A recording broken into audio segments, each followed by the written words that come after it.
You know what that is? Respectfully, you know what that is? That is culturally inappropriate. How y'all feeling, brothers? How y'all doing, man? I feel good. Yeah. I would like to welcome all viewers into episode 29 of Attention to Detail. My guys, we're 1 away from 30. We got any plans for 30? What y'all think about? Crazy. I want to come up with something like really cool for 30. We should honestly, 30, do our top 50 actors list. On 30? Yeah. Yo, I've been so fucking busy in the last week. I haven't had a chance to work on any of that. There's a lot of stuff I want to do that I haven't been able to do this last week. I'm gonna help with it. I'm gonna come up with a pool. You come up with a pool. Bird draw pool. Captain America says, "What's up?" You need to get Superman. I just want to say, Captain America beat the shit out of Superman. Anyway, you don't even believe that. But y'all, welcome. It's IT, it's Jew, it's your boy Cam. Make sure you like, comment, subscribe, with the notification bell, man. We are back for episode 29 of Attention to Detail, and for a special one. Can we start? Where y'all want to start? Where do you want I'll let y'all call it. Where do you want to Where y'all want to start? No, where do you want to start? Because I know you've been loving this album. I know you've been waiting to talk about it. We got Superman. We can talk about Superman next. We got Clipse. We got Nicki Minaj. We can talk about Clipse. I'm down with whatever. We can talk about Clipse. We can get into Superman next. All right. Oh well, we got multiple albums. We got Clipse. We got Travis. We got Justin. We could do music to start. Yeah, let's do it. Okay, so for those who don't know, man, this was one of the best music weekends that we've had in a very long time. I think everybody can agree. Crazy. There's at least 5 major albums released. I haven't been able to turn off the Clipse album, and then we got a rap beef started. Jordan Lucas, you bastard. Who was the rap beef? I'm sorry. Like Ryu and Ken, sometimes you gotta fight your best friend, man. And then Joyner said, "Oh, Jordan, I ain't one of your little friends, nigga." I just saw that. I was like, nigga, are y'all not cool? Have y'all even met? It's Joyner Lucas and Skepta. So obviously y'all know what happened where Skepta said that he wants to battle American rappers. Joyner jumped in and said, "You don't want that smoke." Drake goes over there and says that UK has the best lyricists in the world. And then the beef kind of jumped off a little bit. I don't know what's gonna happen going forward, but Joyner's up. And he didn't even go crazy, but he's up. I liked Skepta's song, but I ain't gonna lie, Joyner went crazy. Like Joyner went crazy. I was like, damn, Americans, like, duh. And Drake, I don't know why he. I mean, obviously I know why he said that. He's mad at us. He's mad at us. Such a false, like, not even a realistically true statement. Like, it's like, come on, my nigga. I'm not one of the Americans that do Americans. Like, I'm not even one of the Americans that dismiss. He's mad at the Americans. That's not my issue. Drake's mad at Americans. Yeah, he's mad at us, bro. Americans as a whole, that was crazy. Bro, he's mad at all of America right now. He should be mad at his own city, nigga. They was fucking. When the Super Bowl happened, he went to Australia. He's in London for his festival. He announced his tour. He's not coming to America as of now on that tour. He's you know what's crazy? I caught that. I thought he wasn't just gonna come to LA though. I didn't know the whole US, the whole. I didn't think he was gonna block out the United States, but as of right now, he's blocking out the United States. Now it might not be forever. This is what I be saying. My guy's sensitive, bro. Don't judge my gallon. I just finished working out, so I'm very drained right now. No, you're good. You're good. I was tired from work. I couldn't even go to the gym myself. But yeah, man. I'm honestly, this is a good we're in a good space for rap because I feel like everybody is trying to get into a beef, something to give themselves some buzz. I don't even think it'd be that serious for them to even get into it, but they're like, you know what? I get a little buzz off of this. I get, and then they just take it from there. We even got fucking. I know Nicki don't need this because she just a crash out, but Nicki tripping on SZA. Yeah, for no reason. That's crazy. I would say this. Even if it's not beef, I think rap is just in a nice competitive spirit. Because even the Clipse album... You can say music in general, to be honest. You said I change my setup every day. You're funny. He's multi-purpose. He's all-purpose. He's a Swiss Army. I kind of like this setup right now, though, Jim. I'll say this. I'll say even the Clipse album, right, which is where we're at right now, it's not a beef album. There are disses on the album. There's some disses. But it's also just really, really good rap. It's really good rap, bro. excellent production, good samples, great hooks, so many quotable lines. Every verse has at least 3 or 4 quotables. I don't have them all memorized because it just came out, but like as time go on, we're gonna look back and say, oh, when we do verse of the year, at least 3 or 4 of those verses gonna be candidates. Yeah. Do you like the beat change or So Be It for the album? I kind of fuck with it. They put it back. They put it back. Oh, when I was listening to it, was different. I'm gonna tell you what's filthy about that. On Apple, the clean version has the original beat. The explicit version has the new beat. It has the new beat. I was literally listening to it in the car yesterday. I'm like, I kind of fuck with it. Like, I prefer the old beat, but like, even on the explicit version on mine, it went back to the beat from the YouTube video. Okay, I probably gotta unsave it, re-download it. Yeah, you gotta delete it and re-download it. I don't know. I kind of like it. You feel me? I like both. Cardi. Both. I did like both, but the first one sounded more like it fitted better. Menacing. Yeah, it fit better. Though? I don't know. The new one kind of felt a little more menacing, but maybe not. The new one felt really grand. Like that was like a real grand beat, but it was just like it was a little too much going on. Yeah. Right. I could get with that. I think I like the first one just sound haunting. True. And the second one, yes, it sounded bigger. That's what I like. This album has a lot of, like you said, grand, huge orchestra kind of beats, movie beats, stadium beats that will fill up rooms. If you listen to it live, oh man, I don't know if I'm gonna go see them perform or not, but if I do, I'm looking. I've been debating. You should. They coming out here in like August or November. Why not? I know the music is gonna sound good in the space. Well, why not go though? I don't know. I haven't seen their prices yet. The prices, man. I don't think they'll be too crazy though. But for real, you feel me? The real type of. I mean, I don't think they're going to be that. I mean, I paid for Kendrick tickets, so I mean, what's like, I don't think it'll. Have you paid for Beyonce tickets before? No, I went to Beyonce for free. Luckily. Damn. Yeah. So be it. So Yeah. So as far as the album goes, what do you guys think about the album, and what's your favorite songs right now? My favorite song changes every listen, but right now it's still Ask Me Again Tomorrow. I feel like we're all gonna. It was the last one. What did it called? God. God is by the grace of God. By the grace of God. Yeah. I just love that hook though. I ain't gonna lie, that hook is crazy to me. Yeah. Pharrell slid. Pharrell killed all of his hooks. Yeah, he really did. I'm not gonna lie. My favorite song right now is still changing whips. That shit is so hard, bro. That shit's so hard. But that shit is hard. I ain't gonna lie. For me, bro, at some point it's FICO, then it's Changing Whips, then it's Ace Trumpets. Ace Trumpets is hard. Yeah, you know what I'm saying? Like it keeps changing. Yeah. Glorious Bastards. The album is fire. It's funny. It's easier for me to pick my least favorite song than it is to pick my favorite song. Same. My least favorite song, we defer here, Juke. My least favorite song is Inglorious Bastards. Damn, that's your. I like that beat though. That beat I like some of the beat. I love the rapping. I don't like the bagpipes. I don't know. I was fucking with that shit. It sounds better in the car though. I didn't like Mike Tyson blow to the face, and it's because of the beat though. The beat sounded a little too old school for me. Okay. Like 80s, 90s type. Like. But I think it was a homage song though. Honestly. It was. I did feel that, but I was like, because I felt Push went all Biggie on that shit, and that was probably literally that was definitely a Biggie type beat. Because I you know how them niggas on Twitter be doing a little beat switches and shit.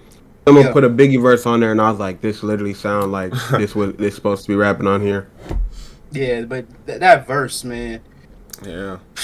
Push's verse on Mike Tyson blow, and then what was the other one? POV. Those two all of his verses are good, but those two verses for me. POV. It was crazy about it is this. Pusha went absolutely crazy on the album, and every time I was like, oh my god, Pusha's killing it.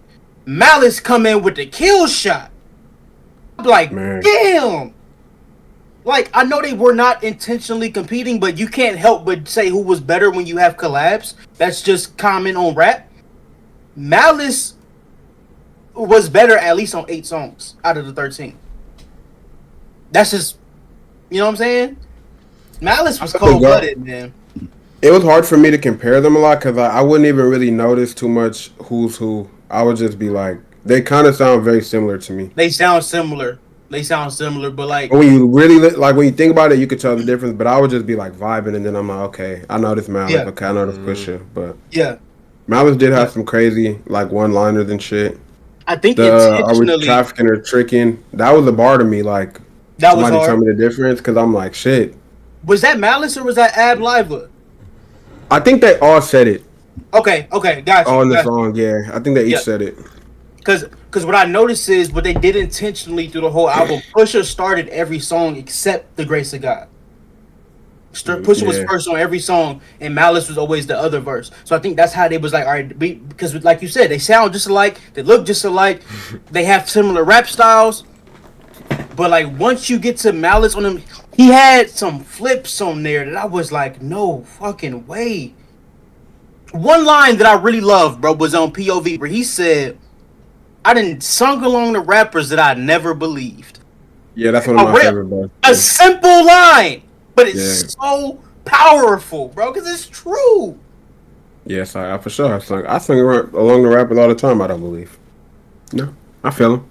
J. Cole had one like that, too. When he was rapping about guns, he said, and I ain't even shooting, but shit, these niggas lying, so I'm gonna do it, too. He said on Might Delete Later. I forgot the song and the exact bar, but you know what I'm talking about.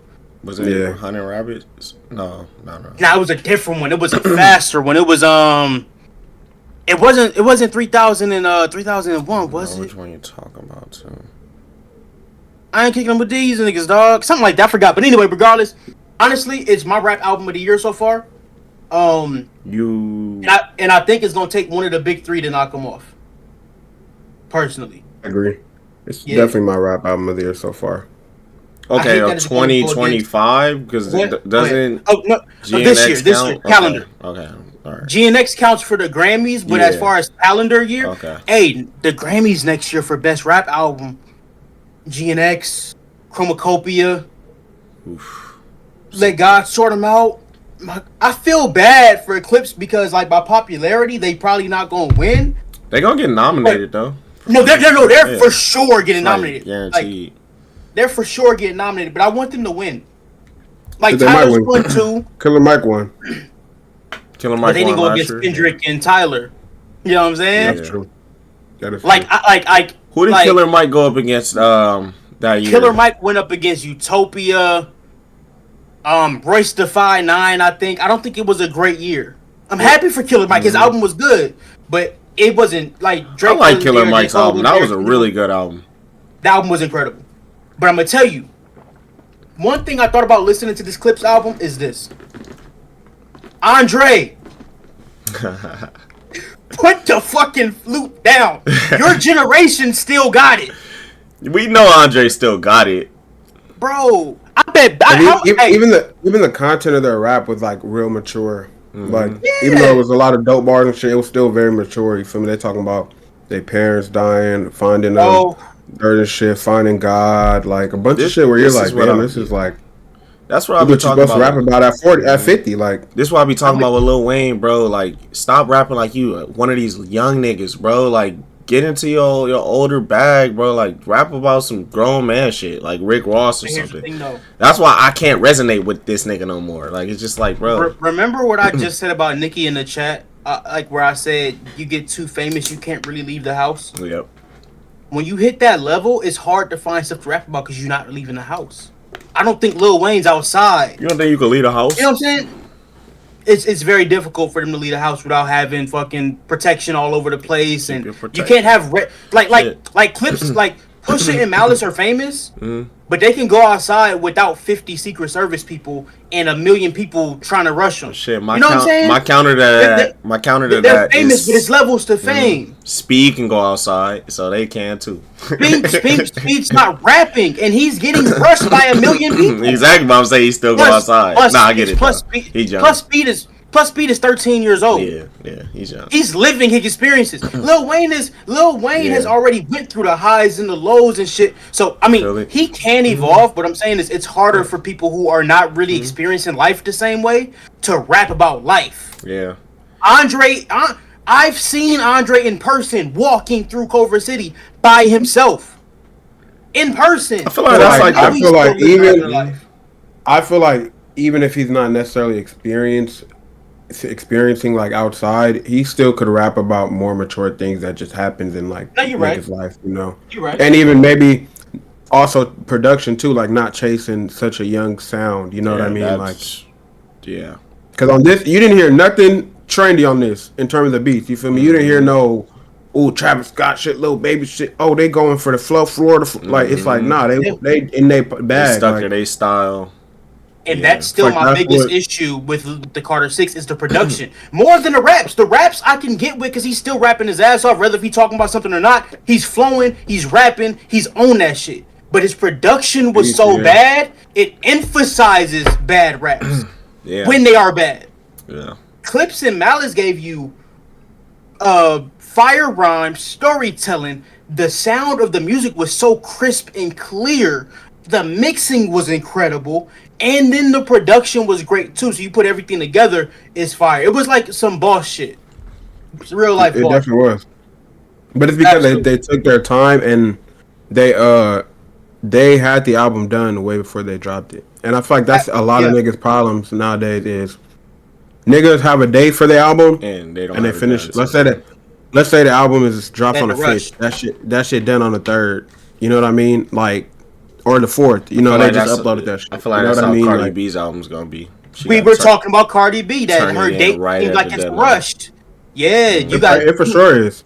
You announce it and then 3 months later it's out. How do we know how much you got done? Yeah.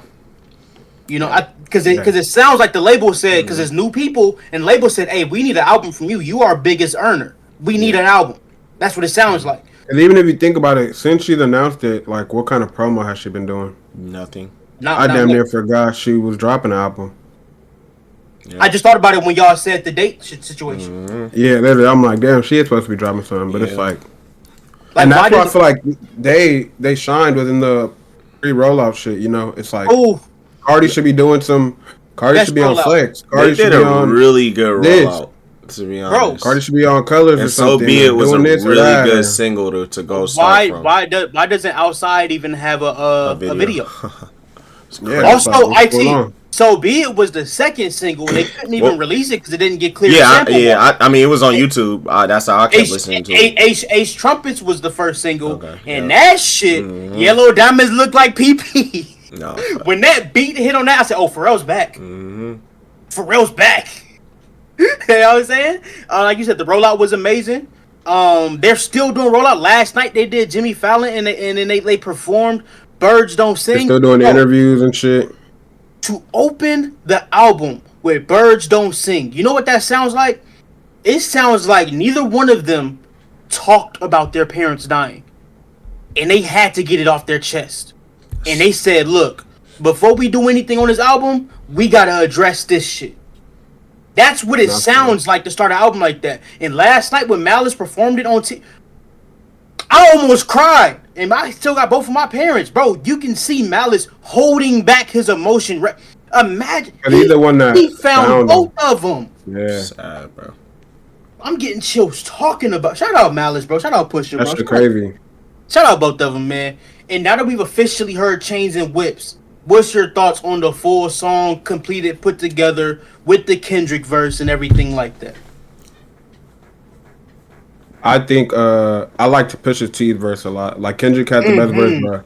I was fucking with Pusha, especially the way he was going at Jim Jones. Like, you would think they're valor among veterans. You feel me? You chasing the feature out of your element. Oh, and it's like that's true. Like this nigga Jim Jones was like he meat riding for the Drake feature.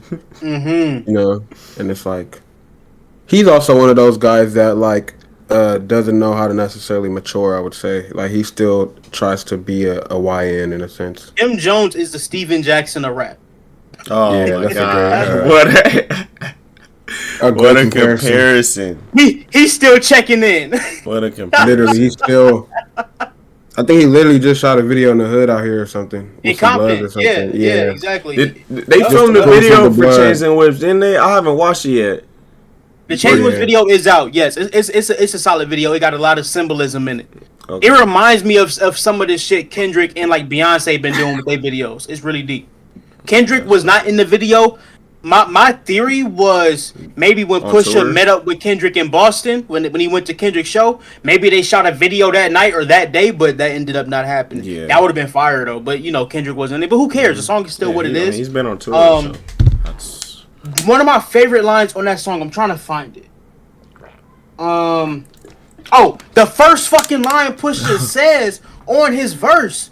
You ran from the spirit of repossession. That was the bar. Ran from the spirit of repossession. And he's looking dead into the camera on Tiny Desk as he raps it. Even when he's like, he didn't even blink. He just be saying so much like fly this shit like too much enamel covers your necklace. Oh my god, yes. Nigga just going crazy. What happened? Pusha T is what you get when you take Rick Ross and maximize his lyrical ability. Yeah. And you make him real. And that's not even a diss to Ross, but Ross be saying super fly shit on some rich nigga shit. But Pusha know how to say it like I'm sonning you. That entire verse was you are my fucking son. What you gonna do about it? You run from the spirit of repossession. Pusha raps like I'm disgusted at how broke y'all niggas are. The way Pusha carry himself though, like that's something like I would like not aspire to be, but obviously like aspire to be like be that fly and that that cool when you get older. Like that shit's fly, bro. Instead of one of these old niggas still trying to be 20-year-old and shit. Yeah, they're aging gracefully. They're becoming bosses. The Louis Vuitton shit they doing. Speaking of Louis Vuitton, Tyler the Creator is a Louis Vuitton partner. He had a verse on POV. He absolutely murdered this shit. Too. Now, Pusha and Malice went so hard on that song, it's easy to drown Tyler's verse out. But if you really listen to Tyler's verse, come on, man. That's the best. That's of the like for an entire body of a song through the whole album. POV might be the best rapping beginning to end of a song, I think. That was my first favorite song. POV. Yeah. And Tyler's verse is still one of my favorite verses on the album. Yeah, bro. Tyler. At least started he says I'm the umbrella man or something. Hold on, I gotta find it. Oh, you could call me the umbrella the way I weather the storm. Yeah, there we go. Something like that. Yeah. And then when he said Pusha move dirty whites like mosh pits. Yeah, that nigga. What? What? Now, who was he talking about when he said, "I'ma outgrow my hero"? Kanye. Think that's Kanye? Yeah. Okay. Now, because I know the Sue line was Travis. No, not Travis. Playboy Cardi. Playboy Cardi was the Sue line. Because Cardi sued him and put out a cease and desist and said, "Don't put my verse on your album." But I'm like, why would you give a nigga a verse if you don't want it coming out? Don't give me the verse then. Niggas be weird. Don't give me the fucking verse. Literally. And once you give it to me, it's mine. I don't care. Yeah.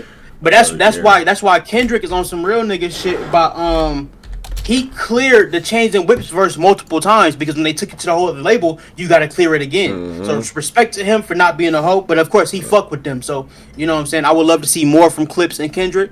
And just heads up, I gotta have it till like 2:20, like 2:25. We got an hour. So we straight then. Yeah. 90K first week. I think that's a win for Clipse. That's a didn't we predict that? Predict our numbers? What was our numbers? I don't remember. I don't remember. I don't think we predicted. I don't remember. We didn't do predictions for this. I think we talked about something else. I personally thought internally if they scratched 100, it's a win, and they're right on the borderline cusp of 100. So I think that's Has good. It been a full week yet? We got about 3 days left. Oh, they 2-3 days. Say Wednesday. Yeah. Well, 90's the projection, so they could boost it. They could boost it. Okay. But yeah, outstanding for them. Did y'all listen to Jack Boys 2? What's your thoughts? Especially on that opening song where Travis. I listened to a little bit of it. The one song I wanted to talk about was like, I just want to give Glow her flowers, bro. She spazzed on that shit, bro. She spazzed on that song. Like, Glow is the hardest. She one of the hardest rappers. Like, fuck saying just female rappers. Like, she's up there with the best. Like, she really be spitting, bro. You remember though, we talked about it last year. Yeah. When we were the year was coming, we had her number 2 on the rap MVP ranking. Yeah, we had her number 2 out of all rappers. Yeah, I don't know, man. Great rap year. True. In a year where Kendrick, Drake, J. Cole, these niggas were very active. Doechii had her coming out party. Yep. Sexy Red had a great year. All these rappers went stupid. Like Future had 3 albums last year, and we said Glorilla was number 2. The song she's on is literally my favorite song on there. Like, Glow is a superstar, bro. I only heard the first song and the song with the Wally the Sensei. Shout out Wally the Sensei. That's huge. I didn't know he was a Jack boy, bro. Boy. I didn't know he was a Jack boy. Yeah, he signed a couple months ago. I heard the song with Don Toliver. Which one? Don's all through it. The Champagne and Bacon. That's the one that I was bringing up where boy this Pusha T. Yeah. Do y'all think Pusha responds? No, because that diss was so weak. Yeah. Like it proved Pusha's point. Yeah. It did prove his point. But Pusha might be a nigga that be like, ooh, I was waiting. He said, I don't know. What did he say? You owe niggas pissing me. I made $100K pushing T's. He said, yeah, that, and then the first line before that was, I walked in the LV with 10 chains or some shit like that. He said, you old niggas kill me. Like you said, made 100 pushing T's. Something like that. Then he said, you know how many T's man. Travis don't need to. I don't know. He doesn't need to engage in. Don't engage in rap. Not if you're gonna do it like that. Yeah. Like if you're gonna do it like that, don't even engage. Just turn up the mosh pit, bro. Rap, this is not what you need to get into. Or that, like use your strength to your ability in this battle. Like nigga, make an anthem dissing the fuck out these niggas. That got everybody chanting like "fuck Pusha T." Fuck Pusha T. If you do some shit like what Not Like Us was, you feel me? Like literally like some nigga. You just gonna have to hear this shit everywhere, you know. Yeah, that's all you really can do. Mm-hmm. I didn't hear any hits on the album. Yeah. Dumbo is getting the early push as a hit, but you know Travis makes anthems. Yeah, there's no anthem on the I have album. to keep listening to see if there's something that they could push to be like. And I'm not gonna judge it harshly because it's not a Travis solo project. So you can't compare a Travis collab to Astro World and all that shit. Yeah, and Utopia. But there's no anthems here. But Travis has 4 really good albums, so I'm not gonna hold that against him. It's a cool album. It's cool. It's not great, but it's cool. Yeah. Anything else in music? You want to move on to Superman? We can move on to Superman. I mean, Justin Bieber's album. I probably have to keep listening to it. It wasn't like the mood I was in. I guess it was that. I don't know. I wasn't really feeling it. That's kind of how I felt about the Travis album. I felt like coming off listening to Let God Sort Him Out, I heard the first song and I'm like, I just can't listen to this kind of rap. Like right now. Just like right now. I'm not saying I can never, but it's like the vibrations I was on, you feel me? It wasn't that. Yeah. So that's why I was like, I felt but that Justin, I liked Go Baby. He had a couple songs where like he was doing some cool like R&B shit, but you want to know what album? No. Actually, I like the song with Gunna and Lil B. Even though Lil B didn't really rap on there, but I felt shout out Lil B, man. I like the one with Gunna for sure. But that's why What Did I Miss didn't hit me the way that it was supposed to, because I'm listening to this powerful king rap essentially. No. What Did I Miss is a good song. Mm-hmm. But I listened to it right after listening to some Clipse shit, and it was kind of like, it felt kind of flat. Like there's not really much emotion in that song. Yeah. It's a good song, it's catchy, it's boppy, but you don't feel no passion behind it, and that's what Drake is missing is passion. I agree. Yeah, that's why I don't really like the music mode he's been in lately. Like it's just like it's robotic. It's like it's like he's trying to do the trendy shit, like Juice been saying, like. He's always trying to chase that sound, the hot sound and shit like that. And I think that's Drake's superpower at the end of the day. He could do so many different things, but it's also like, I want a classic album from you again, bro. Like, I like For All the Dogs. I don't think it's classic. Well, even For All the Dogs is better than all the music that he's dropped in the last 12 months. For All the Dogs was a good album to me. I like the For Sexy Song, but it's not rap. It's just, that's like a... There's some good songs in there, but it's what I just said about Travis. Like, I can't compare that to a fully dedicated solo project. For Sexy Songs for You probably got made in 2 months. Yeah. Yeah. You know what I'm saying? Mm-hmm. So it's like I can't compare it to For All the Dogs that was really a passion project. Yeah. But as of this moment, I don't know what's motivating Drake other than everybody turned on me. Mm-hmm. You know I mean, Yeah, in a way, if you use that as feel, I think that could turn into a really good album. If that's the route he goes, but I don't think that's the route it'll go. You feel me? It feels like I don't know. It reminds me of Michael B. Jordan going up to that girl and saying, "Oh, you called me the corny kid." Where it's like, if you know what I'm saying, like, okay, it's cool, it's funny, it's a moment, but it's like, bro, there's so many great things that you've done that looks like a sore thumb. Yeah, a lot of people didn't like that. To me, anyway. I remember. I think Marlon Wayne's comment on it. He's like, "Look, like you didn't have to do that. Your success is enough. Like you feel me? You were at the Creed 3 premiere. Yeah. No, and I'm not even mad that he did it. I'm not even saying it was a bad thing. But what I'm saying is, it's kind of like, okay, you did it. Okay, but cool. it shows you were still hurt by that. You know, it's just like you don't have to show that. It's more like I get the idea. But the execution was kind of like, all right, bro. And what did I miss? I love the idea of, oh, nigga, I got a list full of niggas I'm done with. But the way that he did it on that song, it didn't sound passionate. I want to hear hunger. I want to hear like you out to prove something. And y'all know they're different artists, but the way I felt when I heard Whacked Out Murals, it felt like, oh, this nigga is tired of everybody. That's when you know what I'm saying? When I heard Whacked Out Murals, boy, I had to run it back before I could even finish the rest of the album. I was like, nah, play that shit back. It felt like a wrath. I want Drake's I know that's not who Drake is, but I'm saying if you're gonna be on that subject, I didn't sung along with rappers I ain't never believed. His next album is called Iceman. Iceman, yeah. Yeah, I don't. Well, that got some potential. You feel me? You think about it, like I think the name is low key cool. Like you feel me? Like I like the idea. Yeah. If he goes, I don't know. We'll see.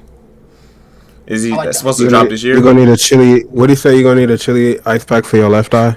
Your left eye. I like that. You're gonna need an ice pack for his abs. I think the album comes out this year. Yes. Yeah. Oh. But then you know what's gonna happen? Drake is either gonna wait till the fourth quarter, or he's gonna release it like in September, October randomly. Actually, no, October's technically the fourth quarter. Yeah. Or he's gonna release it in time for the Grammys and not submit because he don't want to lose. Yeah. Oh, that is actually that's funny. Could you imagine if he decided to submit? You know what's funny? Then Roddy gonna push his album back again. Roddy, nigga, I need that album, bro. Like stop pushing it back. Bro. I'm honestly not mad at him pushing it back because he's trying to get it right. You feel me? I'd rather that than you force it. So I'm not mad. I think we're gonna get his best album since Antisocial. Yeah. Have high hopes for that. But I think he just needs a hit, and he's back on top. Absolutely. So, fellas, we've all seen Superman, right? Yes. Initial thoughts. I have notes, by the way, so I'm gonna let y'all cook. I have a few notes. I'm happy that we finally got Superman right in live action. I feel like a lot of you guys specifically said Superman is boring, and I feel like this movie. Oh. The way they portrayed him in movies, and that's what I'm saying. I'm like, that's not a great representation of Superman. I feel like this movie finally got it right, and it wasn't ashamed to be a comic book movie. I love that. You feel me? And I love the direction that DC is taking their universe. It does seem like, you feel me, they threw everything at you, and it's like, oh, this universe already established. But I kind of like that. I don't have to see the origin stories for all these people all over again. I kind of get it, you feel me? And they're putting us already into an established universe. I like that. I think David, what is his last name? David killed it as Superman. He killed it as Clark. Like, you feel me? Like, oh yes. That's my definitive Superman, man. Like, he was great. So, Drew, you up, bro? Initial thoughts. Yeah, I think he did a good job as Superman. I like Superman. I'll probably give it like a. Well, I'll wait for our ratings, but like, I'll fuck with Superman. Only thing I didn't like, low key, I didn't like the actor for Lex. What? Yeah. What? I didn't like his acting in that movie. What? You like Nicholas Hoult? I didn't like his acting in that movie. Oh, that's a hot take. That's a hot take. I like him. I do like him as an actor, but it felt a little like forced. Did but to me personally, I just felt like the way he was like acting, it just felt a little forced. But I liked Lex the character. I like how like the way he really like hated that nigga. Like, damn, that nigga killed the nigga. He killed a random nigga damn near. He damn near killed a random nigga just cause the nigga like helped Superman. I'm like, damn, nigga, you really hate this nigga. Like, I liked him, bro. You didn't like Nicholas Holt before? That's crazy. All right, Cam, your early thoughts. So since we're all speaking on actors, you spoke on David, you spoke on Nicholas. I'm gonna go straight to Eddie Gathegi. I think that's his name. I'm going straight to him, man, because he's been one of those actors that I've been watching for so long. The first time I saw him was on a movie called. Did I write it down? I forgot. But damn, I forgot. But it was like he was kidnapped and he was like tied to a chair. He was the funniest character in the movie. He was incredible. But regardless, he did the X-Men. And they did him so fucking dirty. And he thought he was coming back. He never came back. He has a second chance of superhero, and he absolutely nailed it. Yeah, he did nail Mr. Terrific. I don't need your help. I'm goddamn Mr. Terrific. He stole the show, bro. He was incredible. The use of Green Lantern was incredible. Hawk Girl, all of the other characters were incredible. What's up? Can I say something real quick? As a fan of the Arrowverse, it was very like I loved seeing Mr. Terrific on the big screen. I ain't even gonna lie. Absolutely. I was like, damn. Yeah, that was hard. Absolutely. So I like the use of Crypto. I like how they remade the Puny God scene at the end. You know what I'm talking about when Crypto was throwing Lex around. When we really get into spoilers, I have thoughts on a lot of that shit too. Sure. But overall, man, I just want to give a shout out to everybody involved. I like that the movie feels like a James Gunn movie. Yeah. I like that they lightened up the Superman universe because I feel like Superman and Batman being complete antithesis of each other is a great thing. I'm bright, you're dark kind of thing. I didn't like how they always made Superman like an apocalyptic, scary, dark society with gray clouds everywhere. I don't think that's who Superman really is. So I'm a fan of the direction. Snyder really butchered that. That's probably the one thing I hated about Superman versus Batman was it felt like the whole movie was dark. It felt like the whole thing was shot like all nighttime scenes type shit. I'm like, this is not. That's Snyder Batman, bro. Like it looked like 300, bro. Like it felt like 300. Like what the fuck is going on? Here's the thing, though. That kind of energy is okay for Batman. But when you integrate other things to it, you got to bring the realities of the other characters in it and make it a thing. But overall, I'm a fan of the movie, and like you said, I'm not a Superman fan, especially theatrically. I've never been a Superman fan. I went back and watched Man of Steel the other day to make sure I wasn't being so harsh on it. The movie still fucking sucks. I went and watched it. I only stopped at the beginning, but I did like the part where they were like explaining like what happened on Krypton. I didn't like that. That's cool. That's cool and all. That's cool and all. You didn't like that part? I think we've done the Superman origin about 5-6 times. It's like them niggas gonna die anyway. I like how but I kind of liked it better, a little better than him making it that his parents sent him here to like be a fucking. You know what it reminded me of? It kind of reminded me of Dragon Ball Z though. Well, Dragon Ball Z do you feel like Superman kind of took that from Superman. In a way, the whole origin story. Well, not at first. It wasn't supposed to be that, but then they turned it into that later on. Like it retconned the reason. Like at first, it was Goku got sent on accident because they always sent babies out, and then they kind of turned it into a Superman type of thing when they retconned shit. So he kind of got inspired by Superman. Okay, that's what I was thinking. That's what it just reminded me of. I was like, damn. Yeah, I like it. I don't mind that though. I like the idea of him getting sent to Earth, and the purity of his soul made him think, I'm here to help. Even though the parents sent him on another mission, it still showed how legit and thorough he was. I really did enjoy that element of the of his character. Yeah. Okay. Yeah. Y'all want to get into the spoilers? Yeah. Spoiler alert. If you ain't seen the movie, I don't give a fuck. So me. When the movie started and they had like the title crawl out and they were saying everything that went on and everything, I kind of like I get why they did that. I do, but it's also like them throwing us into the middle of Clark having his first L you feel me? And they're saying it like they're saying this is his first loss as Superman ever, and it's just like, you know, like I wish I kind of would have saw that. I wish, you feel me? It kind of feels like I got thrown into a movie that's already started, and the beginning was like a little like, the point, huh? I get it, I get it. The point. Yeah, I get it, but I felt like there was like a movie that was a part of the movie that was edited out. Like it feels like, but you feel me? That's like my minor critique with the beginning. But once I got into the movie, once I got into the universe, I was fully on board. Like I said, I liked Superman. I liked how Lex Luthor was behind everything that was going on, and you feel me? Like I like that, but it just was a certain part that I just felt like I needed a little more of the movie. You feel me? Like show that first fight. You feel me? Like that was just my little critique. I feel that. Yeah, I mean that everybody's obligated to their own opinion. I like how they jumped into it like that. You know what I'm saying? Mm-hmm. I like how they didn't immediately reveal who kicked his ass. I like the idea that they wanted to do a setup of, okay, he just lost, and then after he's trying to recover, you see who's behind the loss, and you see his Lex, and you see like, I liked how Lex was basically like giving the nigga orders like he was playing a video game. That shit was so hard to me. Yeah. I don't hate the beginning though. I really did like the beginning because they could have done an earlier fight. Yes, I don't hate that. I like that idea too. I'm just happy that they didn't start from the beginning. Yeah. I'm happy that they threw us into he's already Superman. The world knows Superman. There's a fucking Justice Gang. Yeah. I like that they kind of just was like they Spider-Man Homecoming this shit. Yeah. Yeah. I'm a fan of that. Yeah, I wasn't upset. I wasn't like too upset at it, but it was also like, damn, like we already in this. And Absolutely. Then yeah, so I guess we can go in the order of the movie and talk. I mean, it don't matter. Just whatever you want to throw out there, I'll bounce off of it. It don't matter. You can go however you want.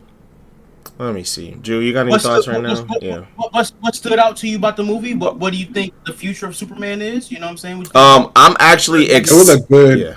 Yeah. You got it, Drew. It was a good first movie for like James Gunn's universe. I feel like we could build a lot off of this, especially because the Lantern series is coming out. Oh yeah. And then he set up Supergirl at the end. Even though I will say I kind of didn't like that scene either. What? It was a little corny for her to stumble in drunk and like pick up her dog. And you want to know something? That's actually Supergirl in the comics. That's how she acts. No, I feel that. So you feel me? Like I think James Gunn really knows. It was a little corny to me though. I feel you. It was funny to me. That shit was funny to me. What you guys think about what was the dude's name that his hand turned into kryptonite? What did y'all think about him? Was it Mr. Element or something? Or Element? I mean, let me see. I got him. I got the cast right here. What is his name? I liked it. I liked it because when they explained in the beginning like there's no more kryptonite on the planet Earth. That's another thing where I'm like, okay, you feel me? Like this universe is really established because like what happened to the kryptonite? You know, like what? Yeah. How did the last of the kryptonite go away? And then I liked how Lex had an actual way to get some. And you feel me? That was dope. I like the character. I like how Lex was really holding everybody hostage in that pocket universe. That shit was actually insane. Yeah. Like Lex is a huge narcissist. You know what? Now that yes, Lex is the ultimate narcissist. That's one. Two. I'm a fan of how resourceful he was, and I don't mean just from the way of being rich. He's resourceful and he is really meticulous with his attacks. The fact that he was able to find a being and trap him that can make kryptonite just in case I'm able to get Superman, I'm ready for him. The way he was able to steal Superman's DNA to get into the Crystal Castle, bro. That was insane. Resourceful, because I was wondering how the fuck did he get in here? And then they did the reveal at the end that you basically created your own Superman. Are you kidding me? That's why he was able to lose that fight, because he created Superman. Yeah. Fucking resourceful, bro. At first, because I thought he was gonna be. I thought that was gonna end up being like the Superboy of the universe. You know how Superboy is like a clone of Superman too, but then he just ended up being like just an evil clone or whatever. But yeah, no, Lex, man, I loved how they portrayed him. Like personally, I completely disagree with you on that. I love the energy he gave. I love the performance he gave. I love how like everything he was doing was in spite of Superman. Whether it would put the world in danger or whatever. Like he was like the ultimate hater. He's like, I would fucking burn this world to the ground just to fucking beat you, just to take you out, the picture. Like that was crazy, bro. I really like Nicholas Hoult. Political? Huh? I don't. You guys think the movie was too political? I don't. Because going into the movie, I saw a lot of that on social media, so I'm like, all right, we're going to get some political. A lot of people was comparing it to Israel and Palestine. Yeah. I could see how it resembled it, but it's only because like that's how most like situations like that go about, you know. Yeah. But I like this. I like when they go the route of when Superman is you know, his morality comes into it and he's like, I'm not gonna just let somebody die. And then it comes to like, you know, the laws of the world, like you can't just cross a border without permission and all that. You feel me? I like when yeah, I personally love that. I love when Superman imposes his will, like not in an evil way, but like to save people, to protect people. I like when they go that route, because now it becomes a problem with the government, and then Superman, you feel me, adds like different dynamics. So I honestly like when they do that. And I don't like the concept of Superman being like a pawn of the American government in a sense. That's why I like when he just does what he wants. Facts. I think it's more interesting that way. When has war amongst civilians not been a thing in superhero movies, comics? Nigga, the MCU started on the fact that the rival nations were taking Stark Tech and bombing the smaller nations. That was literally the whole point of that movie. When did we get to a point? It might be at this moment. It might seem like it's too relatable, but my God, this has always been. If we look at every Captain America movie, it has always been about the bigger nation picking on the smaller guys, and Captain America jumping in there. Like it's.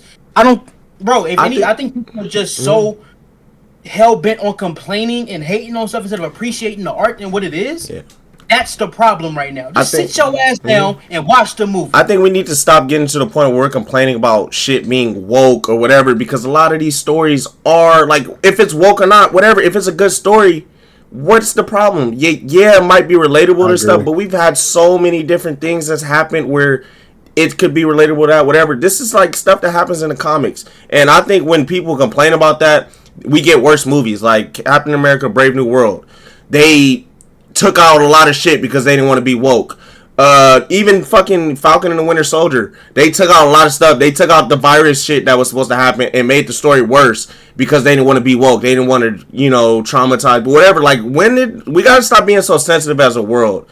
You feel me? Because it's costing us great stories. It's costing us a lot of different things. So I hate that cancel culture or the woke or anti-woke culture, whatever the fuck it is.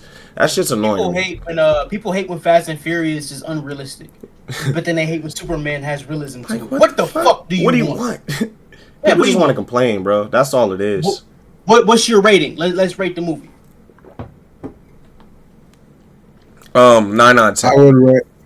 Ooh. I'll give it an 8 out of 10. 9 out of 10. I think it was really good. Oh, 9. Yeah, and I really love Lois Lane too. And Jimmy Olsen. Shout out Jimmy. Jimmy plays Gideon on one of my favorite shows on television, The Righteous Gemstones. Shout out to him. Shout out to the man who played Jimmy. The whole cast was great. Crypto stole the show. And Mr. Pierce. Wendell Pierce playing Perry. Legend. Salute, my guy. Yeah. You said 9. Drew, you said 8. Is it a solid 8, solid 9?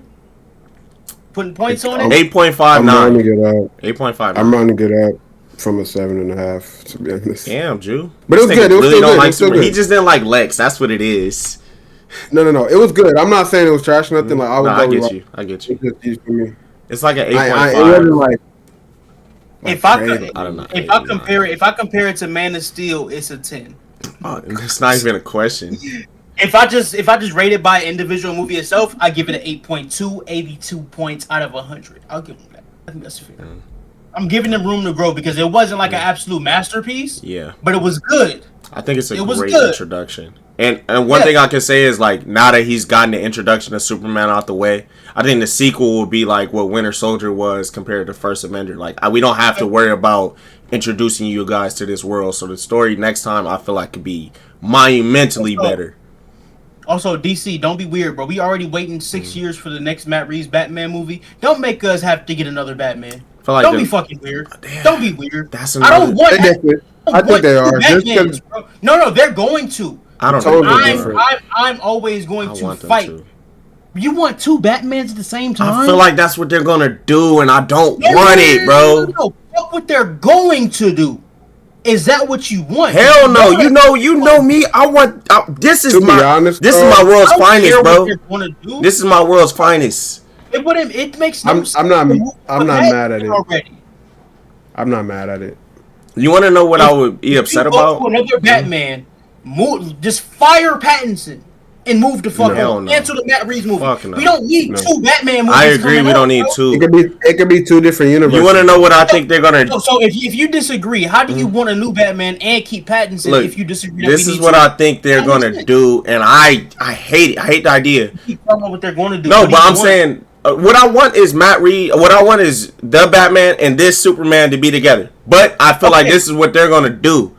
They're gonna have 2 Batmans, and I feel like they're gonna do Brave and the Bold, and it's gonna be an older Batman, which I hate because I want Batman and Superman to be the same age.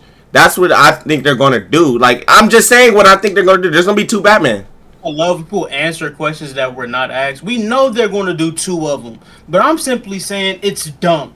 You guys have created all this momentum from this, and I'm not saying Batman's ever going to lose momentum. People are going to go watch both Batman movies, but I just think it's a waste of money and resources to have 2 of them at the same. Imagine Andrew Garfield and Tom Holland getting movies back to back. Yeah, it would be crazy. I think the thing is that it would confuse people.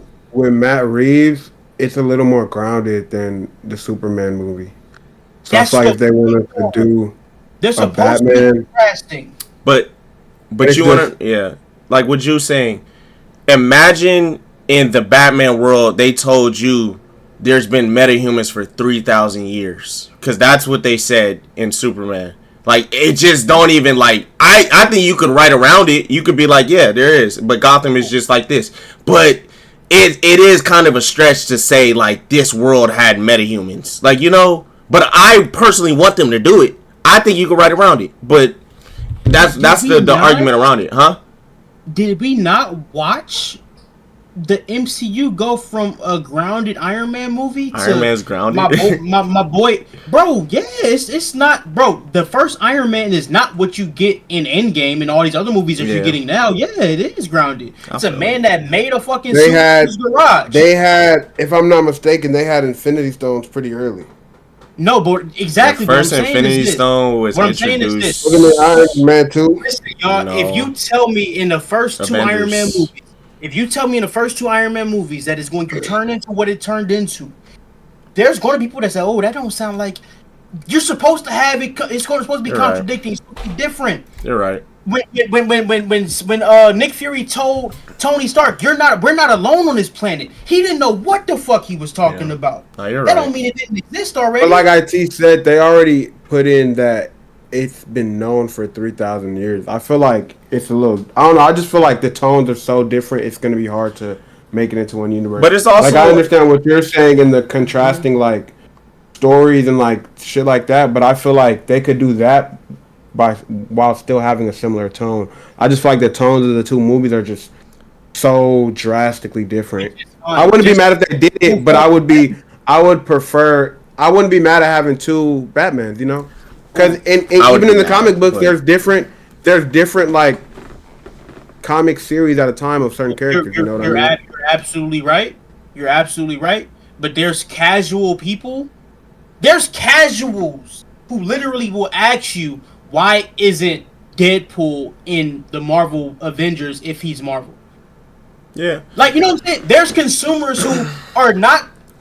but they're not in tune enough with what's happening to not be confused by it. That's what I'm saying. Yeah, no, I agree with you. And I feel like I think they would complement each other so well. Like, it would be so well. Like, they just... I don't know, man. And I love when Batman and Superman are like the same age, bro. Because they're like they're like best friends, like really. But you feel me? Like work best friends or whatever. Like they have a great relationship. Obviously, they have opposing views on things, but like and they clash. But I just love when they're the same age, bro. Like, and I think these two will work so well together. They would, but they haven't announced that, you feel me, this is the Batman for us yet, and they're not going to. So it's fine. They're not going. Even though they're all in the same universe, they have like 3 Green Lanterns already.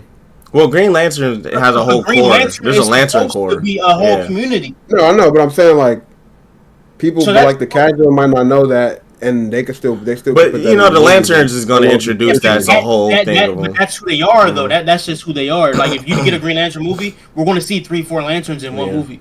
We're not going to give you 5 Lantern movies. Okay, so you gave it an 8. You gave it a 9. I gave it an 8 as well. Another thing I want to say, I wish we got more Clark Kent.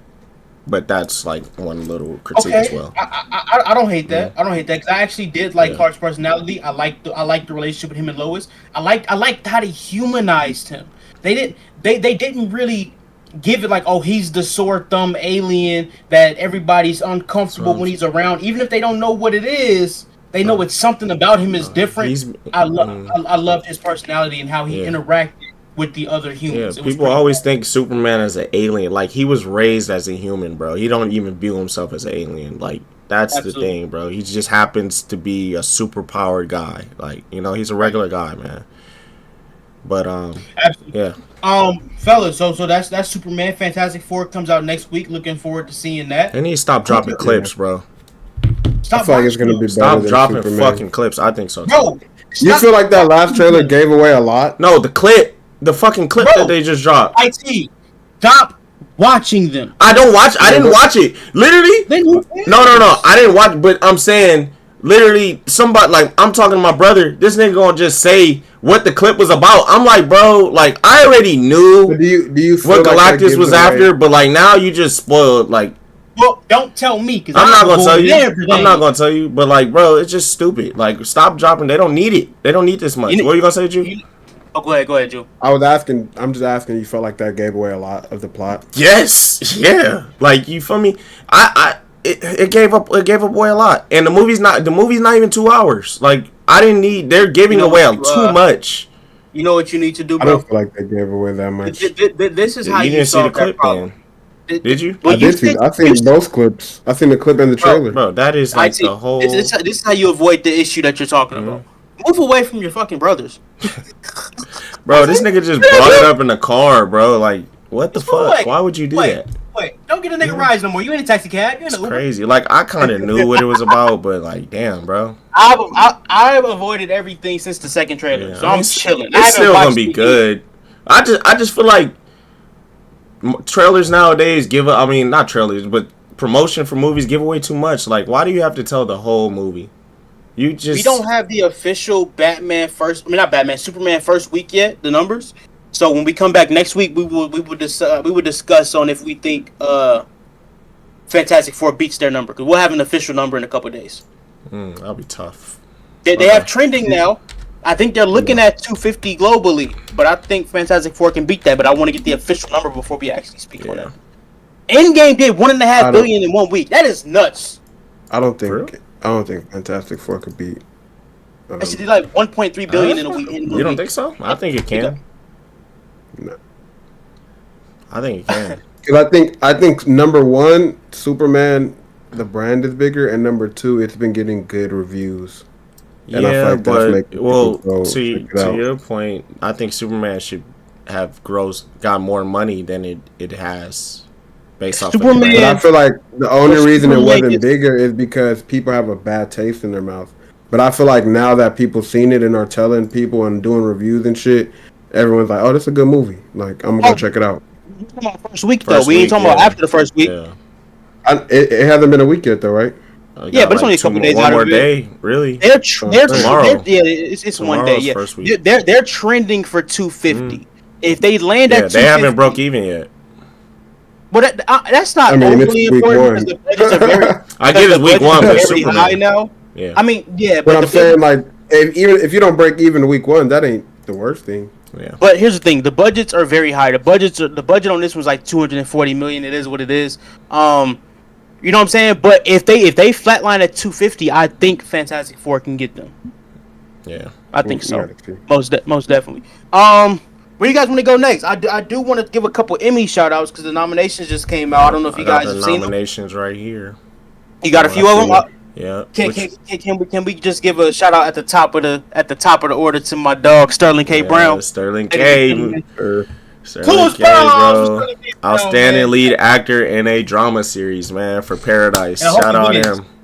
His category is nuts stuff. Mm-hmm. I heard Kendrick got a few nominations. For the Super Bowl halftime show? Yeah. All them days. He already won 2 for the last Super Bowl. Yeah. Damn, that's crazy. Yeah, he the GOAT, man. Paradise was such a great series, man. This has been a really good year for movies, TV shows, music. Like, this is the great entertainment year, man. Shout out this year. So, yes, I mean, Quinta Brunson is nominated twice as a writer and an actress for Abbott Elementary. Shout out to her. Amazing, bro. Bella Ramsey, is that her name? Bella Ramsey, nominated from Last of Us. Is that her name? That's I think The Last of Us, just as a brand, is, you feel me, getting love. The season was bad, so. Absolutely. The writer, I know the writer's not on that, or fucking director. What? It was the writer. Yeah, he's not on there. Huh? They got nominated for best show. Did the writer get nominated? I don't know, but you really don't see best show get nominated without any writing nomination. That's just based off a name. They're not winning. Oh, shout out to Seth Rogen. My dog Seth Rogen is Emmy nominated for lead actor in a comedy for The Studio. Did y'all watch The Studio? I seen the first 2 episodes, maybe. That shit was funny as fuck, though. I'm not gonna lie. I love shows like that are like satire comedy of like real world shit. Seth Rogen. I'm rooting for him to win, because the show is loosely based in reality of the industry. I think Penguin got 24 nominations. I think Penguin deserves. They deserve them all. Yep. Yeah. Great fucking show. They deserve more. Yep. The White Lotus got 23. Shout out Walton Goggins, nominated for The White Lotus. He should have been nominated for The Righteous Gemstones as well for comedy. But hey, I'll take him. I'll take the wins when we can get them. The Emmys are in a month, I believe. No, 2 months. So, yeah, I mean, we could do a deep dive on the nominations at some point if you guys want to, but I just want to give special shout-outs to those guys, you know what I'm saying, that we've spoken on. But shout out Sterling. I hope Sterling wins. If he wins, it'll be his 4th Emmy win. He has 11 total nominations over the last. That's amazing, bro. That's amazing. What do you think is harder, to win an Emmy or Oscar? Oscar. I think Oscar, because like most of the best only got 1, if any. You know what I'm saying? 2 at the most. You don't really hear people that got more than 2 Oscars as an actor, because in the Emmys you get drama categories, you get comedy categories, you have limited series. You know what I'm saying? There's many different ways to win it. Actor is best actor, best actress, best supporting actor, best supporting actress. There's only like 2 real acting categories, opposed to here there's like 10 of them. So I think it's harder to win an Oscar than an Emmy. For sure. Oh, also James Marsden, who played the president, he's also nominated. Shout out James Marsden, bro. So shout out to him. We're 2 for 2 on that. Currently filming Doomsday. Marsden's in Doomsday. What is he playing? He's Cyclops. That's right.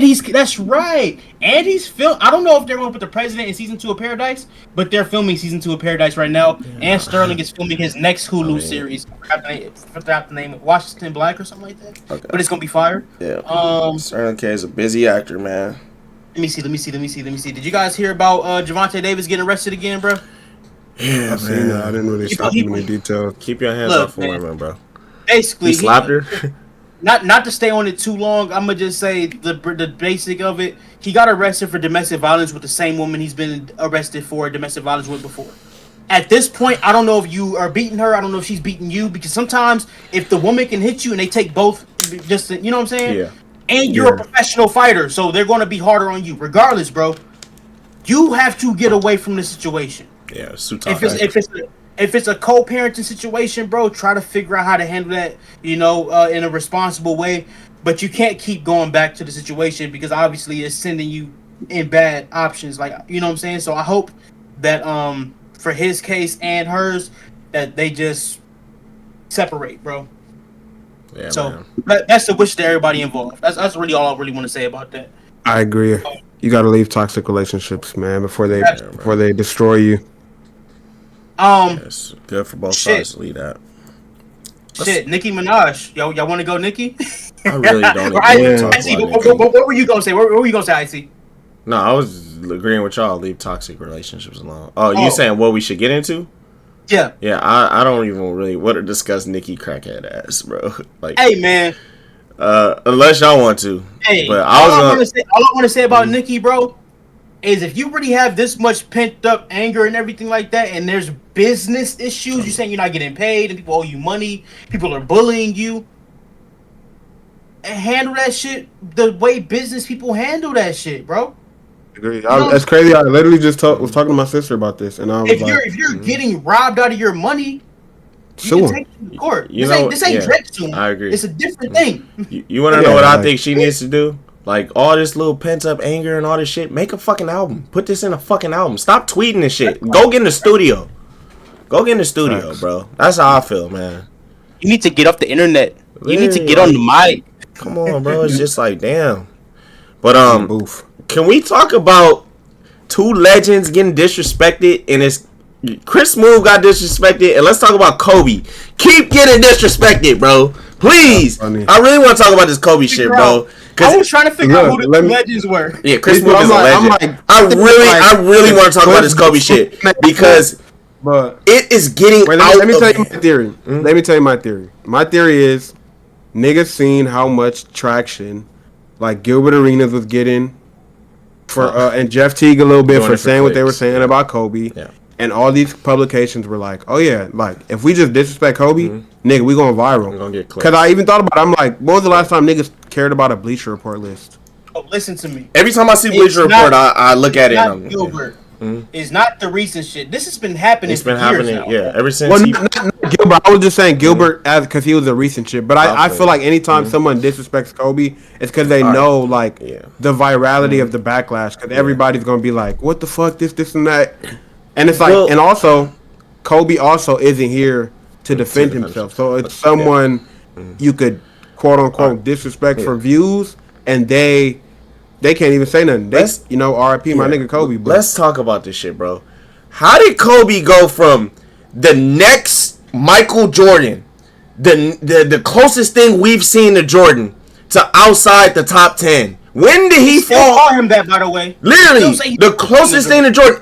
It's a crime that he was the closest thing to the person y'all call the greatest of all time. How is Bill Russell over Kobe Bryant? Wilt Chamberlain over Kobe Bryant? How is Larry Bird over Kobe Bryant, bro? How is Steph Curry over Kobe Bryant? People keep saying that Shaq shit. Kobe was a sidekick to Shaq. No, they were partners. They were Kobe and Shaq. Like, people say Kobe and Shaq. They say Kobe first. They don't say Shaq and Kobe. Kobe and Shaq. Like, you feel me? They were a dynamic duo, bro. They do say Shaq and Kobe. Okay, well, whatever. It was a dynamic duo. It was not Shaq. I can't lie today. It was not Shaq and his water boy, Kobe. Like, Kobe literally was dropping 30 simultaneously as Shaq, bro. Like, you feel me? Shaq got hurt. Kobe carried it. You feel me? Like, it was an even partnership. And then, when they split up, Kobe went and got 2 more rings. Shaq got 1. Kobe got more rings than this nigga, bro. Like, nigga saying the Pau Gasol should have been Finals MVP. Kobe averaged 30 in that fucking. Wait, your mic. Your mic, say it again. My mic went out? Yeah, you're good. No, yeah, don't say niggas. Put a name on a bullet. Your boy. D-Wade. Literally, I can't respect that D-Wade. Because literally, remember when D-Wade broke this nigga Kobe nose, bro? And Kobe was like, it's good. I'm going to see you soon. Bust that nigga ass, bro. Like, I remember that game, bro. He bust D-Wade's ass, bro, after All-Star break.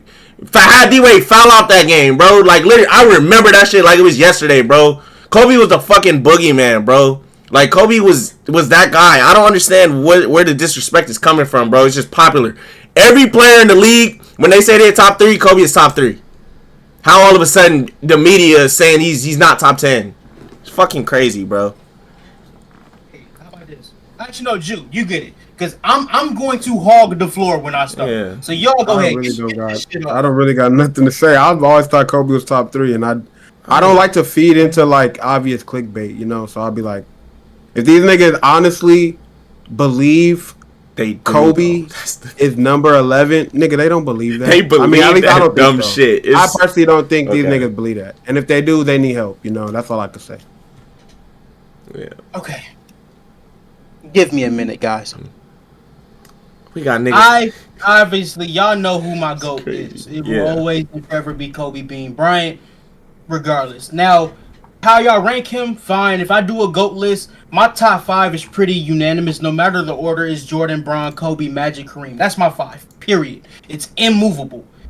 If you have any of those 4 names that I just said outside of Kobe over him, Magic, Kareem, Jordan, LeBron, I'm not even going to trick because I understand where you're coming from. Anybody else? Shaq. I know Shaq got 3, but check this out. Why Shaq didn't win with Penny? Why Shaq went to D-Wade and became the motherfucking water boy? Can we talk about that? I don't even think Shaq averaged 16 points in that motherfucking finals. Now, you brought up the Shaq and Kobe thing. You were absolutely right. But here's my point. I go deeper into that. Only Kobe gets punished for Shaq. Magic won 5 of 5 with the all-time leading scorer before LeBron passed. Thank you. Kareem won 5 out of his 6 with Magic Johnson. They're number 3 and number 4 on this list. Why they don't get? And he won another one with Oscar. The only nigga that averaged a triple double for like 50 years. Oscar's not in the top 10, so fuck him right now. Respectfully. No. Magic and Kareem are 3 and 4, and they're not punished for having each other. Out two of the top 5 niggas. So how is number 11? So how is Kobe punished for having number 6, but 3 and 4 are not punished for each other? Exactly. That's what I want to know. Exactly. How come Steph Curry, who's number 10, is not punished for having... Oh, that's right. Y'all don't want to give Kevin Durant his respect. But let's be honest. Kevin Durant, when he retires, will be a top 4 scorer in NBA history. Exactly. No matter how that's another reason I don't respect the whole Kobe shit or the Kobe disrespect because, like you're saying, every single person on this list above him that they got, if they've won multiple titles, they've done it with another star. Like, no one is out here winning them by himself. But it is, like you said, Kobe's... Star. It's the star that they're winning with. Okay, fine. Jordan, Pippen's not Shaq. I will give you that. Kyrie is not Shaq. Anthony Davis is not Shaq. I will give y'all niggas that. But when we talking about Kareem and Magic together, come on, my dog. You can't... That's a double standard. Now, when we really get into the specifics of this list, right? There's only 2 players on that top 10 list. I'm sorry, out of the players I named, the Shaq, Kobe, Kareem, Steph, all them dudes, only 2 of them have over 30,000 points, and that's Kobe and Kareem. On the list, the entire top 10, only 2 of them have 30,000 points and double-digit all defense. That's Kareem and Kobe. And I think, does Jordan have double-digit defense? I think, no, bro. Bron got like 6. Damn. So if we're really stacking resumes, Kobe has one of the 5 best basketball resumes of all time. 18-time All-Star, 15-time All-NBA, 12-time All-Defense, 5-time champion. There's nobody outside the top 10 that has that resume. Not one player. Half the top 10 don't even have that resume. And when did Duncan become better than Kobe? In real time? Nobody ever said Duncan was the best player in the world. Nobody ever did that. In real time, Duncan had the most ability I've ever seen from a fucking superstar, bro. Like, I thought of Steph Curry. Yeah.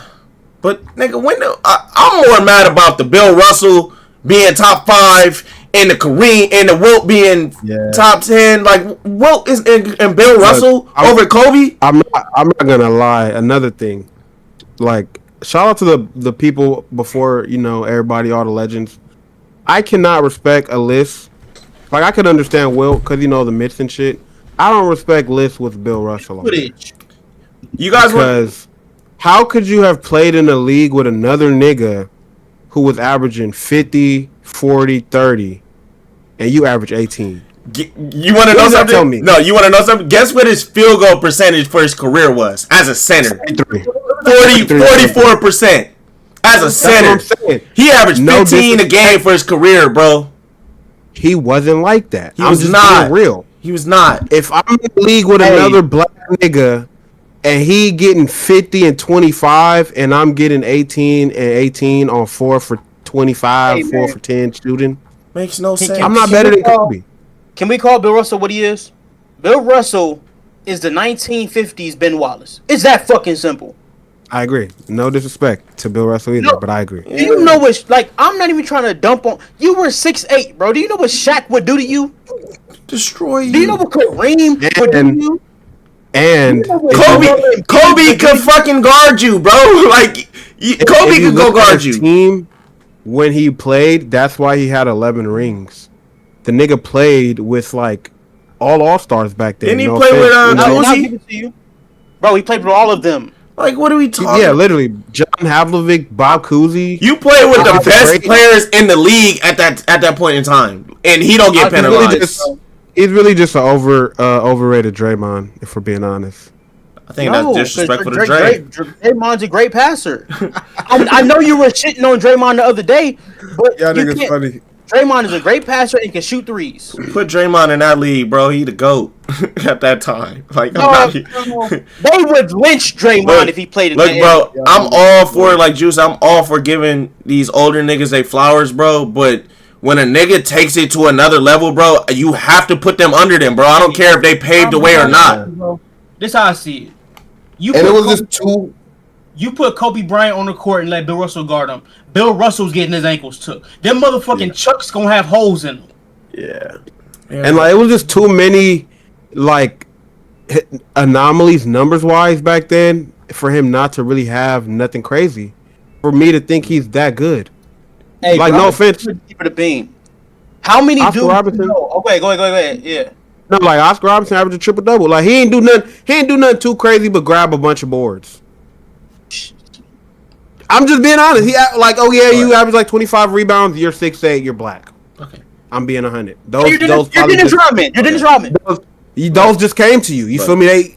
Hey, bro. Like, let's keep it a stack, bro. How many players you know in NBA history, not just in history, that can get you 35 points a game and make the All NBA defense first team? How many dudes?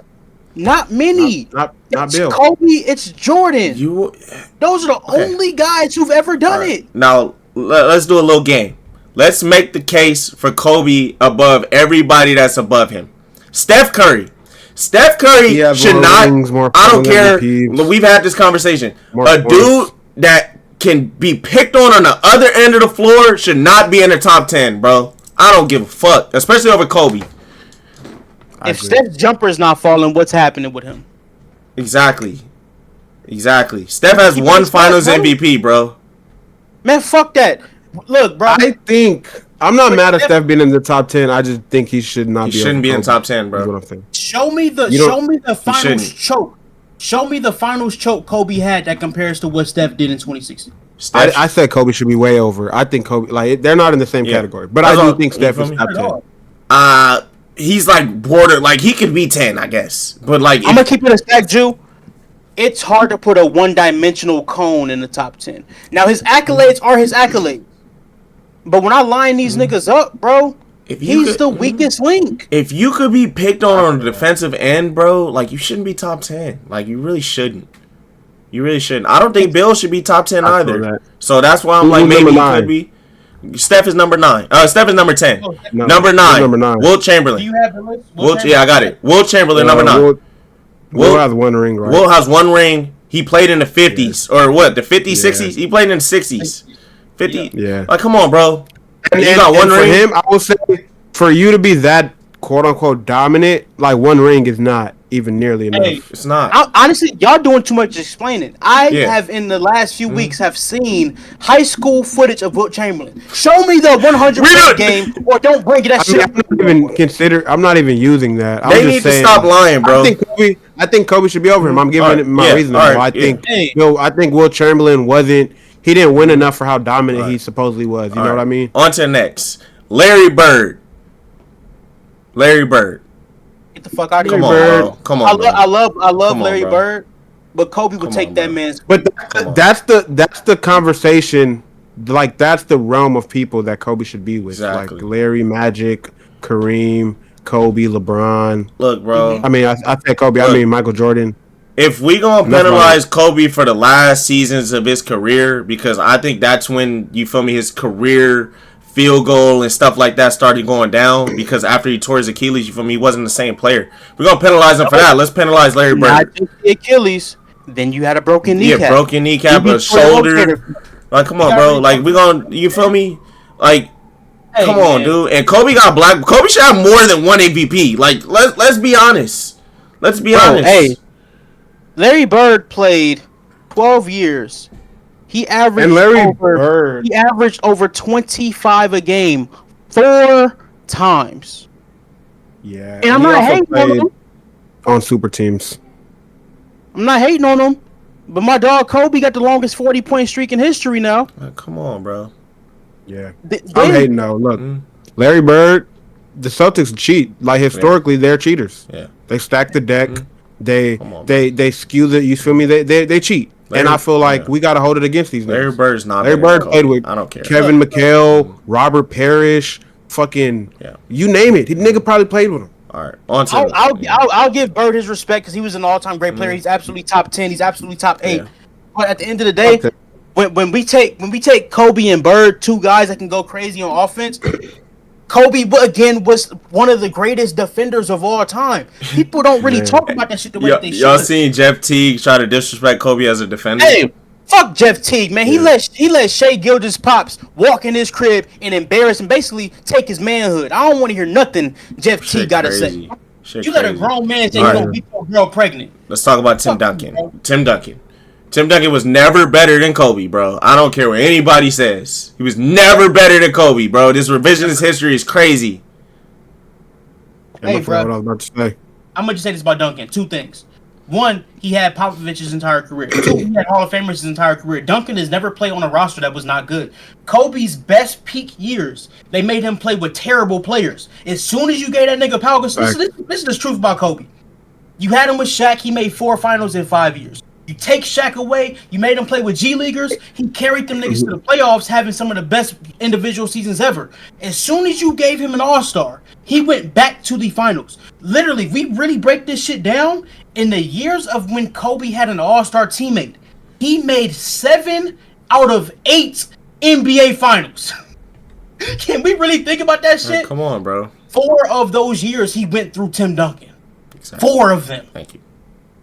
Game 5, 2008 Western Conference Finals, he matchup hunted Duncan the entire 4th quarter. Pick and roll, Duncan, come up. He put like 15, 20 points on Duncan's head in 1 quarter to go to the finals. People want to penalize Kobe for playing with Shaq. Why not penalize Duncan for having the greatest coach, one of the greatest coaches of all time, maybe the greatest coach of all time? Duncan Tony Parker and Manu Ginobili, his damn near his whole career. Then he got Kawhi Leonard. Like, what are we? Come on, bro. David Robinson. Like, why doesn't he get penalized for having stability? Who was the 2007 Finals MVP? Tony Parker, right? Who was the 2014 Finals MVP? Kawhi Leonard. So I'm sorry. I'd rather lose Finals MVP to Shaq than Tony Parker in a 15 points per game Kawhi Leonard. Exactly, bro. And we already talked about Bill Russell, bro. This nigga don't even deserve to be in the top 5, let alone top 10, bro. I'm sorry. I love Bill Russell, bro. But dog, that's like saying I love what you did for the people. Yeah. Bro, that's like saying Jesse Owens, because he was early in the game, could beat Usain Bolt in the race. No, he can't. You want to know something, too? This revisionist history, they have the old rankings for the top 100. How Bill Russell go from 10 to 4? Or to 5? Like, how is it fluctuating? How's everybody, you feel me? He's not playing anymore. Kobe was ahead of all these niggas that we're talking about. Exactly. None of these niggas it's for the clicks. They've played a single game. None of these guys have played a single game. You want to know Kobe's highest top 100 ranking was 4. His lowest was 18. Like, how is he fluctuating so much, bro? 18 was probably when he was younger. Whatever. When niggas didn't even... I think that those numbers though are like the highest who voted on like their panel. That's who the fuck voted him 18. Who's after 5? All right, Magic Johnson. This is where I think it's subjective. It's subjective at this point. No, it's not. I'm gonna tell you why it's not subjective. Hold on. Actually, no. You tell me why it is subjective. I think you can make an argument for Magic being the greatest Laker of all time. Whatever. I personally think Kobe is the greatest Laker of all time. But if you wanted to make Magic your greatest Laker of all time, Magic at his peak before, you feel me, he got sick. I think Magic was amazing. He saved basketball, like all these different things. 5 championships, 3 MVPs, he's done a lot for the game. Where I'm like, okay, if you wanted to put Magic over Kobe, do you? But I personally think Kobe's top 3 of all time. So that's my case. Let me know. Can you guys hear this?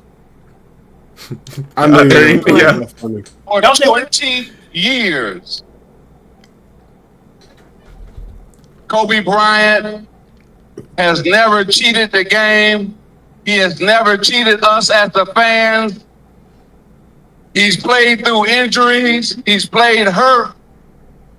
And we have 5 championship banners to show for it.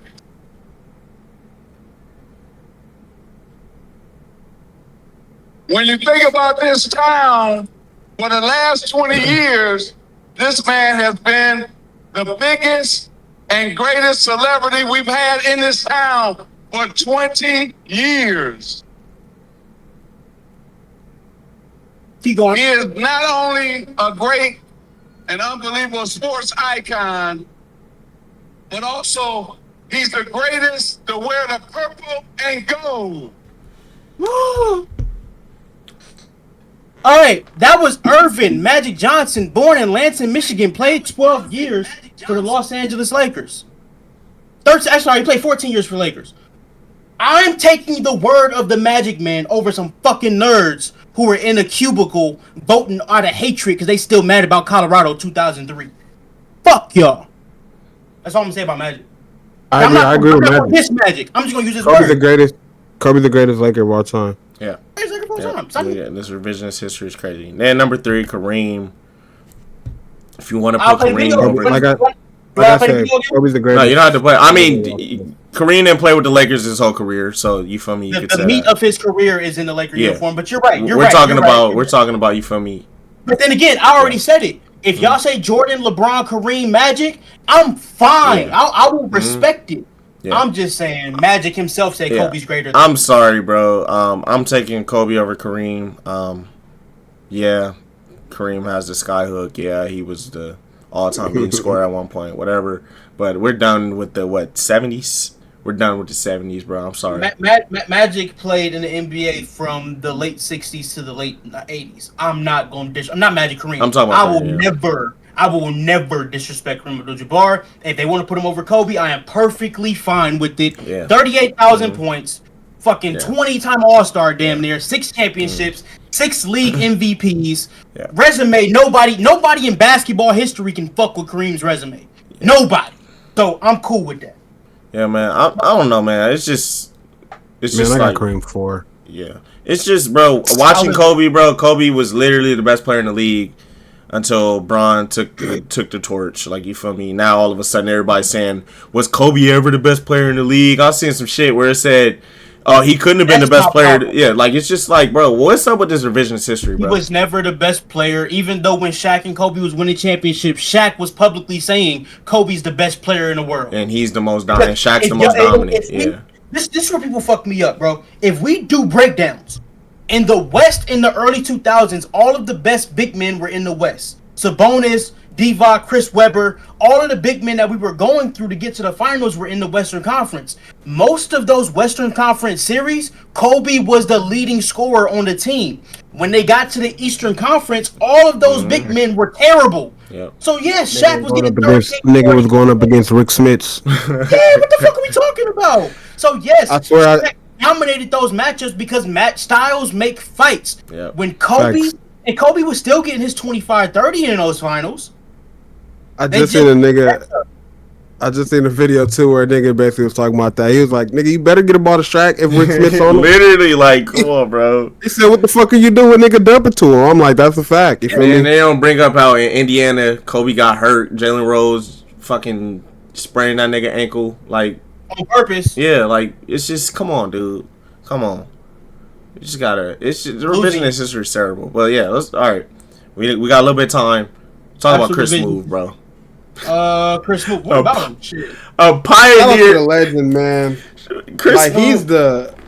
he's the original content creator to me. Just because like what that's what I remember watching him in like 5th, 6th grade maybe like. Bro, and then going back to school and talking to the homies about it. Hey, bro, you seen that new Chris Smooth video? Like so. And I didn't like in that video. Are you guys want to set up why we're talking about Chris Smooth? Yeah. So on Twitter, we got people disrespecting Chris Smooth, saying he's not. There's so many YouTube creators back in the day that were. He was saying certain people were better than him, like Agent and a nigga named Cash. What's that nigga name with a J? Nah. Jesser. He said Jesser and Agent make better. He said more than that. At first it started because the fat guy, Legends of Winning or whatever, he tweeted out Agent and Jesser make better content than Chris Smooth essentially. And Chris Smooth quoted it and was like, damn, like I'm such a GOAT. Niggas gotta bring me up just to like, you feel me, get their shit off. And then another fat nigga, that's the nigga that went on the rant talking shit about Chris Smooth as a weirdo because he was a grown man playing video games and all types of bullshit. He said you were a grown man at home playing with yourself. Yeah, we're playing with yourself. He said just because you were first doesn't make you the best. And it was like, and then and the parts that actually pissed me off though was when he was saying, he basically was saying he didn't put in any effort in his videos. Like they weren't entertaining. He essentially was just playing the game and like recording it.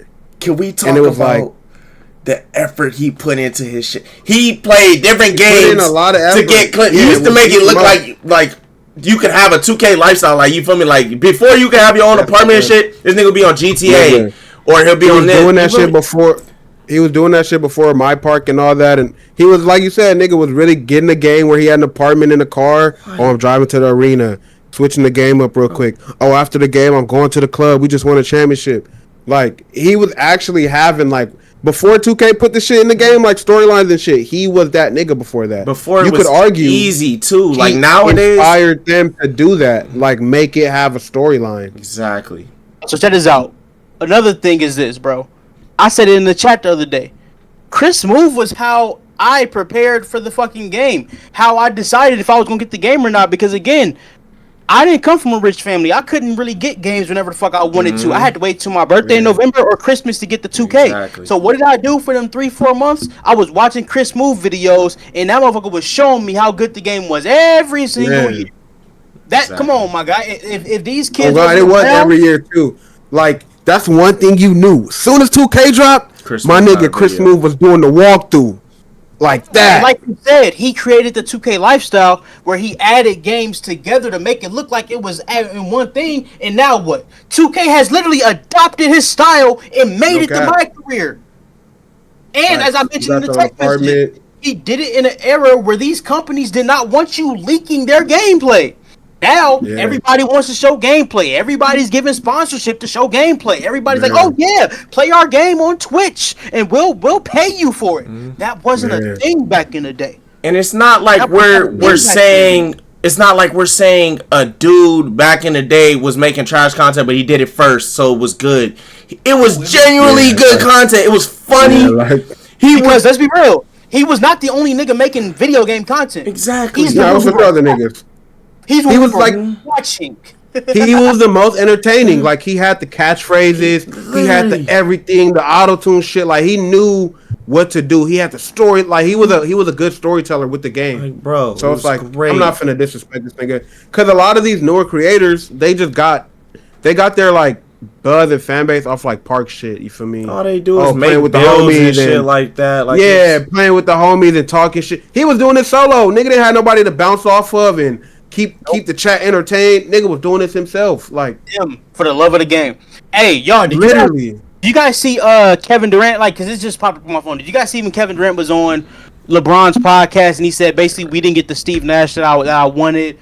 He didn't get a chance to coach the way that I watched the pod. Okay, so did you guys see? It was a shit show, basically. Did you guys see Kyrie officially respond to it? I did not. Yeah, he said he's gonna say it on Twitch, right?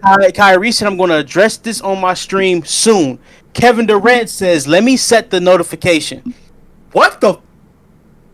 Yeah, I seen that earlier. And then he quoted, if you go look at his profile, Kyrie quoted a video where they basically it's an old ass video of them practicing during COVID outside at a park or something, and then it was basically like, oh, Kyrie could practice at the park with the team, but he can't practice at the arena with the team.